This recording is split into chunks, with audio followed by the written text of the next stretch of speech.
राधे राधे दोस्तों, आज मैं आप लोगों को बताने वाली हूँ किसके श्राप के कारण माता लक्ष्मी को करना पड़ा एक गरीब के घर पर काम। माता लक्ष्मी को धन की देवी माना जाता है। ऐसा माना जाता है कि जिस घर में माता लक्ष्मी का वास होता है वहाँ कभी धन की कमी नहीं होती। लेकिन क्या आप जानते हैं कि माता लक्ष्मी को कई सालों तक एक गरीब के घर में काम करना पड़ा था। आइए जानते हैं उस गरीब का क्या हुआ जिसके घर माता लक्ष्मी काम करती थी। एक दिन माता लक्ष्मी और भगवान विष्णु धरती लोक पर घूमने आए, लेकिन धरती लोक पर माता लक्ष्मी से एक गलती हो गई। उसके बाद भगवान विष्णु ने उन्हें धरती लोक पर 3 साल तक नौकरानी बनकर रहने को कहा। चलिए जानते हैं क्या थी माता लक्ष्मी की वो गलती जो उन्हें नौकरानी बनना पड़ा। भगवान विष्णु की कथा। एक दिन भगवान विष्णु शेषनाग की सैया पर बैठे हुए थे, लेकिन उनका मन लग नहीं रहा था। फिर उन्होंने निश्चय किया कि पृथ्वी लोक में घूम आते हैं। उसके बाद वो पृथ्वी लोक पर आने के लिए तैयार होने लगे। भगवान विष्णु को तैयार होता देख देवी लक्ष्मी से रहा नहीं गया। माता लक्ष्मी भगवान विष्णु के पास आई और बोली, प्रभु इतनी सुबह कहाँ जाने की तैयारी हो रही है। तब भगवान विष्णु बोले, देवी मैं धरती लोक का भ्रमण करने जा रहा हूँ। भगवान विष्णु की बातें सुनकर माता लक्ष्मी बोली, स्वामी क्या मैं भी आपके साथ धरती लोक चल सकती हूँ। फिर विष्णु जी ने कहा, देवी आप मेरे साथ धरती लोक चल सकती है, लेकिन मेरी एक शर्त आपको माननी पड़ेगी। उसके बाद माता लक्ष्मी ने कहा, प्रभु आपके साथ जाने के लिए मुझे कोई भी शर्त स्वीकार है, लेकिन पहले आप शर्त तो बताइए। विष्णु जी ने कहा, मेरी शर्त यह है कि आप धरती लोक पर उत्तर दिशा की ओर मत देखिएगा। उसके बाद भगवान विष्णु और माता लक्ष्मी धरती लोक के लिए चल दिए।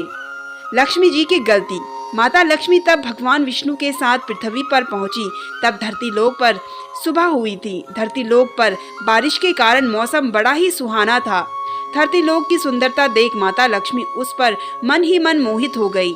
धरती लोक की सुंदरता से वह इतना मंत्रमुग्ध हो गई कि भगवान विष्णु के शर्त को भी भूल गई। वह चारों ओर देखने लगी और मन ही मन कहने लगी, आज धरती कितनी सुंदर दिख रही है। फिर कुछ समय भ्रमण करने के बाद माता लक्ष्मी को उत्तर दिशा में एक सुंदर बगीचा दिखा। उस बगीचे में बहुत से सुंदर फूल खिले हुए थे। फूलों की सुंदरता देख माता लक्ष्मी से रहा नहीं गया और वह उस बगीचे में चली गई। फिर कुछ देर बाद उस बगीचे से एक सुंदर सा फूल तोड़कर भगवान विष्णु के पास पहुंची। लेकिन जब भगवान विष्णु ने देवी लक्ष्मी के हाथों में उस फूल को देखा तो वह उदास हो गए। उसके बाद भगवान विष्णु ने माता लक्ष्मी से कहा, देवी बिना पूछे किसी की वस्तु नहीं लेनी चाहिए। फिर भगवान विष्णु ने उन्हें अपनी शर्त याद दिलाई। भगवान विष्णु की बातें सुनकर माता देवी लक्ष्मी ने कहा, प्रभु मुझसे बड़ी भूल हो गई, हो सकता है तो मुझे क्षमा कर दीजिए। उसके बाद विष्णु जी बोले, देवी इस भूल के लिए आपको क्षमा नहीं किया जा सकता, आपको इसकी सजा भुगतनी पड़ेगी। विष्णु जी की बातें सुनकर देवी लक्ष्मी ने कहा, स्वामी मैंने कौन सा बड़ा पाप किया है जो मुझे क्षमा नहीं मिल सकती। तब भगवान विष्णु ने कहा, आपने माली से बिना पूछे उसके बगीचे से फूल तोड़ा है।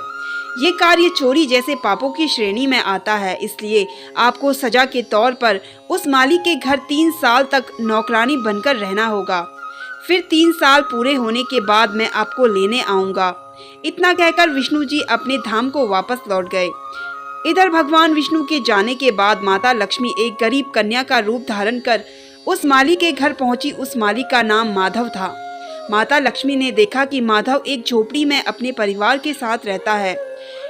फिर कुछ देर बाद माधव जब झोपड़ी से बाहर आया तो उसने उस गरीब कन्या को देखा। उसने माता लक्ष्मी रूपी गरीब कन्या से पूछा, बेटी तुम कौन हो और यहाँ क्या करने आई हो। तब वह कन्या बोली, मैं एक गरीब लड़की हूँ और इस दुनिया में मेरा कोई भी नहीं है। कई दिनों से मैंने कुछ खाया भी नहीं है। आपसे प्रार्थना है कि मुझे अपने यहाँ काम पर रख लीजिए। कन्या रूपी माता लक्ष्मी की बातें सुनकर माधव को दया आ गई। फिर माधव ने कहा, बेटी मैं एक गरीब माली हूँ, बड़ी मुश्किल से मैं अपने परिवार को पाल रहा हूँ, लेकिन अगर तुम मेरी बेटी बनकर मेरे यहाँ रहना चाहती हो तो रह सकती हो। उसके बाद माता लक्ष्मी माधव के घर रहने को तैयार हो गई। उसके बाद माधव उस कन्या को झोपड़ी के अंदर ले गया।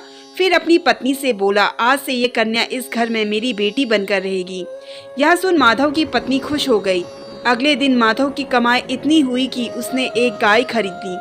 उस दिन के बाद माधव की आमदनी दिन प्रतिदिन बढ़ने लगी। फिर कुछ दिनों के बाद माधव ने सोचा, जब से ये लड़की हमारे घर आई है तब से हमारी आमदनी बढ़ने लगी है। अभी भी मैं तो पहले की तरह ही मेहनत करता हूँ, कहीं ये लड़की कोई देवी तो नहीं। इसी तरह समय बीतता गया और 3 साल पूरे होने के अगले दिन जब माधव अपने खेतों से आया तो दरवाजे पर देवी रूपी एक महिला को देखा। नजदीक आकर जब माधव ने उस महिला को देखा तो वह समझ गया, यह तो वही लड़की है जो 3 साल पहले मेरे घर आई थी। फिर माधव को समझते देर नहीं लगी कि 3 साल से मेरे घर गरीब कन्या के रूप में माता लक्ष्मी वास कर रही थी। उसके बाद माधव ने पत्नी सहित बच्चों से बाहर आने को कहा। बाहर आकर जब माधव की पत्नी देवी लक्ष्मी को देखा तो हैरान हो गई। फिर माधव की पत्नी ने माता लक्ष्मी से कहा, माँ, हम लोगों से कोई गलती हो गई हो तो क्षमा कर देना। उसके बाद माधव बोला, माता, हमने आपसे खेतों में काम करवाया, घर के काम भी करवाए, हो सके तो हमें क्षमा कर दीजिए। माधव की बातें सुनकर माता लक्ष्मी बोली, माधव, तुम नेक इंसान हो, इतने दिनों तक तुमने मुझे बेटी बनाकर रखा। मैं तुम्हें वरदान देती हूँ कि तुम्हारे पास कभी भी धन की कमी नहीं होगी। इसके बाद माता लक्ष्मी विष्णु जी के साथ रथ में बैठकर अपने धाम को चली गई। तो दोस्तों, ये थी कुछ महत्वपूर्ण जानकारी।